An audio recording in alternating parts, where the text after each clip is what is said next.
Isang liblib sa baryo, sa gitna ng kagubatan. May dalawang matalik na magkaibigan, sina Miguel at si Daniel. Lumalaki silang magkasama, naglalaro sa ilog, nangangaso sa gubat, at nangangarap ng mas magandang buhay sa bayan.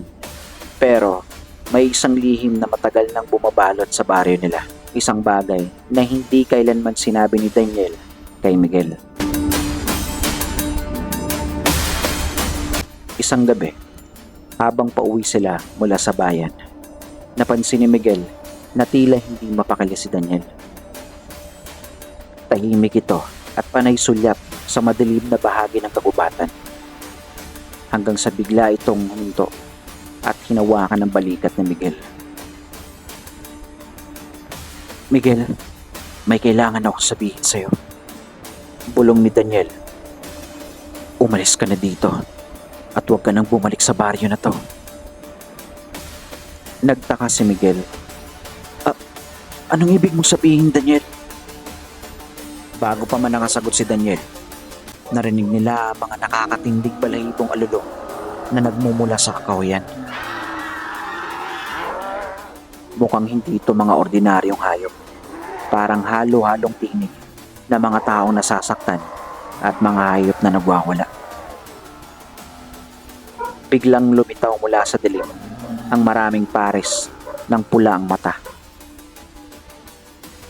Isa-isang lumabas mula sa kakahuyan ang mga malalaking nilalang na may mahabang kuko, matatalas sa ngipin, at ang balat nito ay parang nasusunog. Mga aswang! Miguel, takbo na! Ngunit bago pa man siya nakagalaw, nakita niyang dahan-dahan nagbago ang anyo ni Daniel. Lumaki ang mga mata nito, lumabas ang mga matatalim na pangil, at humaba ang mga kuko nito. Napatras si Miguel. Daniel, ano nangyari sa'yo? Puno ng lungkot ang mukha ni Daniel. Patawad, Miguel. Isa ako sa kanila. Nanginginig si Miguel sa takot. Bakit mo tinago sa akin to? Dahil hindi ko nais maging katulad nila. Sagot ni Daniel. Hindi ko gustong saktan ka. Pero ngayon, alam mo na. Hindi ka nila tatantanan. Kaya umalis ka na. Habang may oras pa.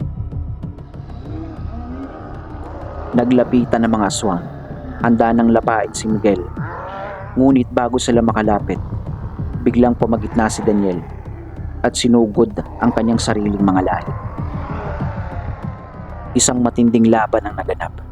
Sumisigaw si Daniel habang sinusunggaban ang ibang aswang.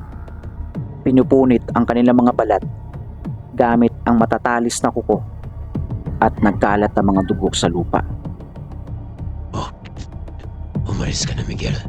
Hanggat kaya ko pa silang pigilan. Sigaw ni Daniel habang patuloy itong nakikipagbuno sa mga aswang. Iligtas mo yung sarili mo. Umalis ka na. Pero hindi iniwan ni Miguel ang kanyang matalik na kaibigan. Pinulot nito ang isang matulis na kahoy at sinugod ng mga aswang upang tulungan ng kaibigan. Magkasama ngayon silang lumaban. Kaibigan laban sa mga halimaw. Sa kabila ng takot, pinili pa rin ni Miguel na ilaban ang kanyang kaibigan kahit isa itong aswang.